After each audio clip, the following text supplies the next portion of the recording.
Mwongozo wa kujifunza Biblia. Hili ni somo la 8 la robo ya pili mwaka 2026. Somo linalosema kuwa na imani. Leo ni Mei 22, siku ya Ijumaa.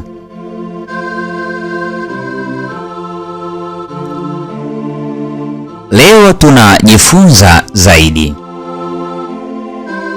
Tunahesabiwa haki, yaani kusamehewa na kusawazishwa mahusiano yetu na Mungu kwa imani.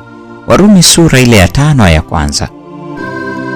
Baada ya hapo pia tunatakaswa, yaani kupewa uwezo wa kuwa kama Yesu kwa imani. Matendo ya Mitume sura ile ya 26 ya 18.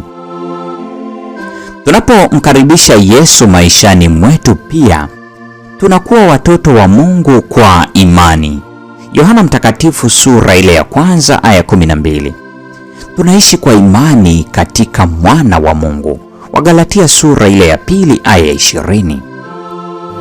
Hakuna kinachoonekana kuwa dhaifu zaidi, lakini kwa kweli kisichoshindika, kuliko roho inayojiona kutokufaa kabisa na kutegemea kikamilifu katika ustahili wa Mwokozi. Kwa maombi, kwa kujifunza neno lake, kwa imani katika kuwepo kwake kwa daima, udhaifu wa wanadamu unaweza kushikamana na Kristo aliye hai, naye atawashika kwa mkono ambao kamwe hautawaachilia. Ellen G. White, The Ministry of Healing, ukurasa 182. Imani yako inapaswa iimarishwe kwa maombi ya bidii na kufunga na unyenyekevu wa moyo. Ni lazima waondokane na ubinafsi kabisa na kujazwa na Roho na uweza wa Mungu.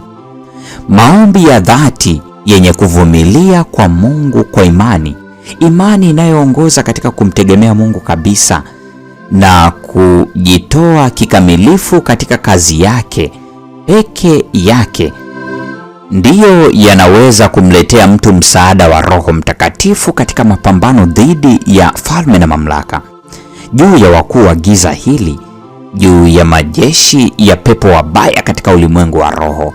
Ellen G. White, Tumaini la Vizazi Vyote, sehemu ya 2, ukurasa wa 39.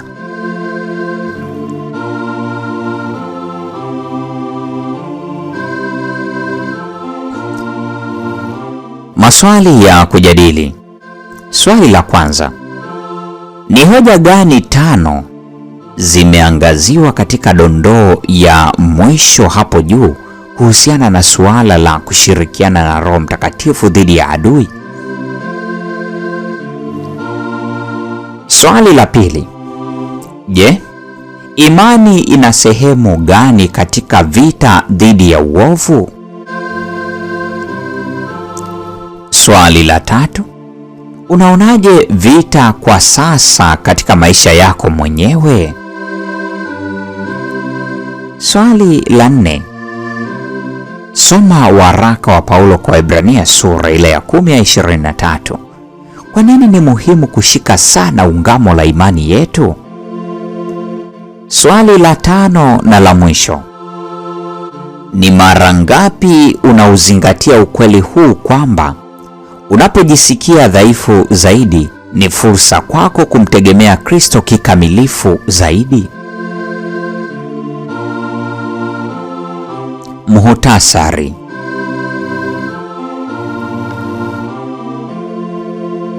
Mungu humpatia kila mtu kipimo cha imani kama msingi wa uhusiano naye. Kama mwanzilishi na mkamilishaji wa imani yetu, Yesu ni kielelezo cha nguvu ya imani kwetu sote.